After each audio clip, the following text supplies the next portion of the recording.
PCB का ICC से भारतीय कप्तान के रिमार्क्स पर इंक्वायरी का मुतालिबा। जराये के मुताबिक आईसीसी ने सूर्य कुमार यादव के रिमार्क्स पर इंक्वायरी का वादा किया। भारतीय कप्तान पहलगाम वाक़े का जिक्र करके सियासत को खेल में लेकर आए। पीसीबी का आईसीसी से भारतीय कप्तान के रिमार्क्स पर इंक्वायरी का मुतालबा। जराये के मुताबिक आईसीसी ने सूर्य कुमार यादव के रिमार्क्स पर इंक्वायरी का वादा किया। जी हां, आपको अपडेट करेंगे। पीसीबी का आईसीसी से भारतीय कप्तान के रिमार्क्स पर इंक्वायरी का मुतालिबा सामने आया है। जी, बहुत शर्मनाक, बड़ी अफसोसनाक, बड़ी गैर मामूली सूरत हाल है। और उसके मुकाबले में जो पाकिस्तानी रद्द अमल है वो खासा बचकाना सा मुझे नज़र आता है। देखिए, ये कोई भारतीय कप्तान ने अगर कोई ख़राबी की है तो उसने अपनी मर्ज़ी से नहीं की हुई। वो आपने देखा होगा कि जब ये चैम्पियनशिप शुरू हुई है तो भारतीय कप्तान ने भी और कप्तानों की तरह हमारे जो चेयरमैन साहब हैं एशियन क्रिकेट काउंसिल के, नकवी साहब, उनसे हाथ मिलाया, सारा मामला ठीक था। उसके नतीजे में जो कुछ भारत में लय दे हुई, जिस तरह उसको बुरा भला कहा गया, जो कुछ उनके क्रिकेट बोर्ड का रवैया था, जो उनकी हुकूमत का रवैया था, तो असल में खराबी तो वहाँ हो रही है सारी की सारी। लेकिन आप ले दे के हमारा मीडिया, हमारे टेलीविजन सारे वो भारतीय कप्तान पे बात ले आते हैं। बात ये है कि ये आप बुरे को बुरा तो ज़रूर कहें, लेकिन जो बुरे की माँ बुराई कर रही है उसके बारे में कोई बात ही नहीं कर रहा। ये वो चीज़ है जो कि हमारे क्रिकेट बोर्ड की सतह पे उठानी जानी चाहिए थी। हमारे जो एशियन क्रिकेट काउंसिल के हमारे जो चेयरमैन है क्रिकेट बोर्ड के, वो उसके भी सरबराह है, उनको फौरी तौर पे उसका नोटिस लेना चाहिए था। बल्कि इस टूर्नामेंट के आगाज़ से पहले ही जो कुछ वहाँ के इरादे नज़र आ रहे थे, जो कुछ भारतीय मीडिया में बातें आ रही थी, उसका नोटिस लेके उनसे बात करनी चाहिए थी कि अगर आपने इस किस्म का टूर्नामेंट खेलना है कि जिसमें आपने किसी से बात नहीं करनी, खिलाड़ी हाथ नहीं मिला सकते, तो आप बेहतर है ना करें। और वहाँ पे वो मामला आईसीसी के पास ले जाते तो कोई बात बनती थी। अब मुझे बताइए कि एशियन क्रिकेट काउंसिल का ये इवेंट है, भारत को मेज़बानी दी गई है, मेज़बानी वो यूएई में वो अपनी निभा रहे हैं, तो क्या इनकी कोई जिम्मेदारी नहीं है? ये ऑर्गेनाइजर हैं, ये जिम्मेदार हैं सारे टूर्नामेंट के, तो उन्होंने क्या रद्द अमल जाहिर किया है?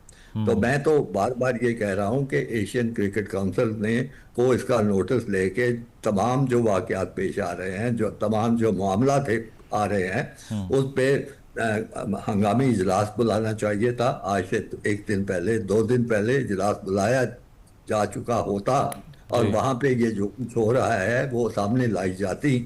तमाम मेंबर ममालिक जितने भी हैं, जिसमें श्रीलंका है, अफगानिस्तान है, बांग्लादेश है और दूसरे ममालिक हैं, सबको आप इकट्ठा करके बताते हैं कि जी ये सूरत है। खालिद साहब, आईसीसी का जो हंगामी इजलास हुआ है उसमें पीसीबी बीसीसीआई दोनों बैठे हैं। डेडलॉक वहाँ पर भी कंटिन्यू हो गया ना। मसला तो ये, बैठ तो गए, डिस्कस तो किया इस चीज़ को, और इशू इंडियन कैप्टन से नहीं है। इशू ये है कि ये जो मैच रेफरी हैं उन्होंने लॉ की वायलेशन होने दी, इसीलिए हमने उनकी सुपरविजन में मैच नहीं खेलना। It's not about the Indian captain. तो ये भी डिमांड जो है ये आपको लगता है कि गैर ज़रूरी है, अनजस्ट है? मैं ये कह रहा हूँ इससे आगे बढ़ के बात होनी चाहिए। अनजस्ट वो बात नहीं मैं कर रहा। मैं कह रहा हूँ कि जब क्रिकेट बोर्ड खराबी में मुलव्वस है, वो करवा रहे हैं, तो रेफरी की क्या हैसियत है? आपको पता है कि आईसीसी में मुकम्मल हावी हैं वो इंडियन क्रिकेट बोर्ड, और जैसे वो चाहते हैं वहाँ पे वैसे चीज़ें करवाते हैं। तो ये तो क्रिकेट बोर्ड के लेवल पे चीज़ें होनी चाहिए। मुझे नहीं पता कि आईसीसी का कौन सा हंगामी इजलास हुआ है ये आज या कल में।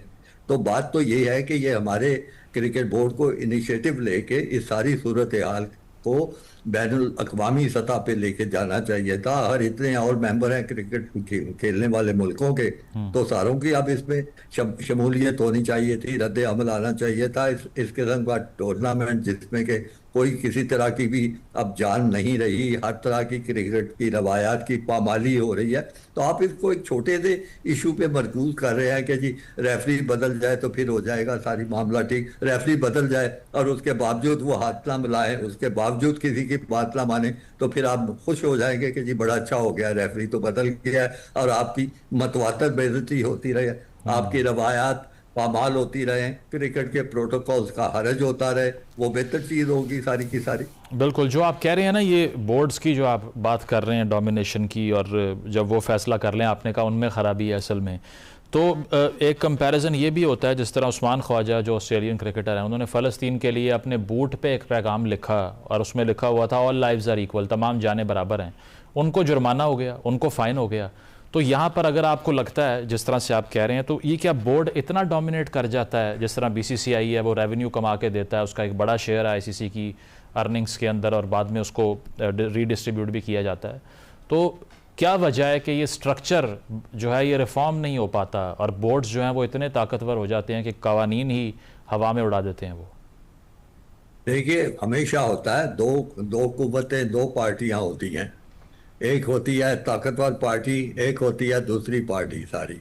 तो उसमें से जो ताकतवर पार्टीज हैं उसके मुकाबले में दूसरे मुल्क होते हैं। तो जब तक वो मुल्क इकट्ठे होके इस खराबियों का सद्देबाब करने का इरादा नहीं करते, चैलेंज नहीं करते, उनके गिरबान नहीं पकड़ते, तो फिर ऐसी चीज़ें होती हैं। और किसी ज़माने में दो बड़े ताकतवर मुल्क थे जिनको फाउंडिंग मेंबर्स कहते हैं, ठीक। और उसमें इंग्लैंड था, उसमें ऑस्ट्रेलिया था, उसके बाद भारत उनके साथ शामिल हो गया, ये बिग थ्री बन गए।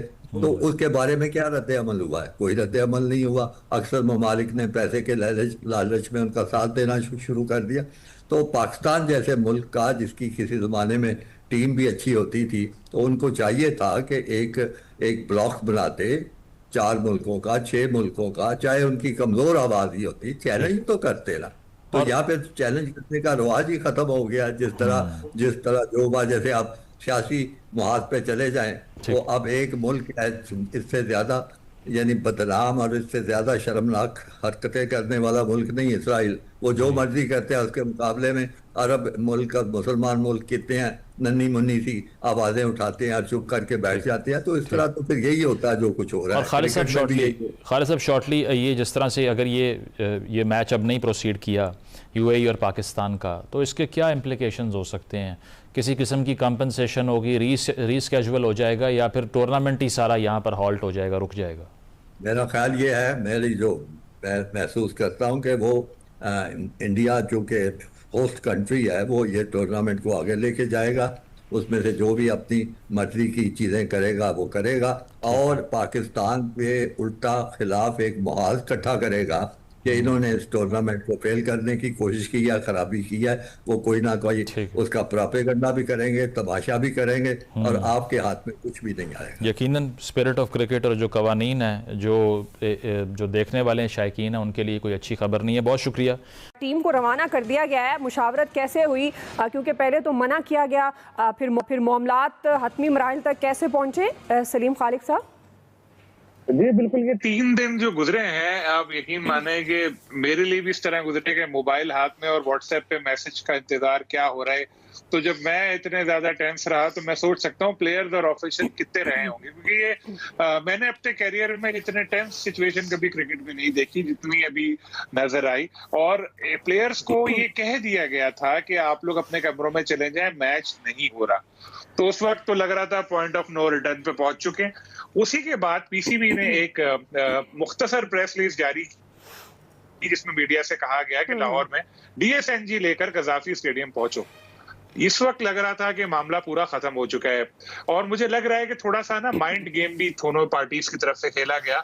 ICC को ऐसा लग रहा था कि पाकिस्तान ऐसे ही कह रहा है, यार ये कहां से बायकॉट करेंगे मैच का, और PCB को लग रहा था कि हमने उनको कह दिया है, वो हमारी बात मान लेंगे।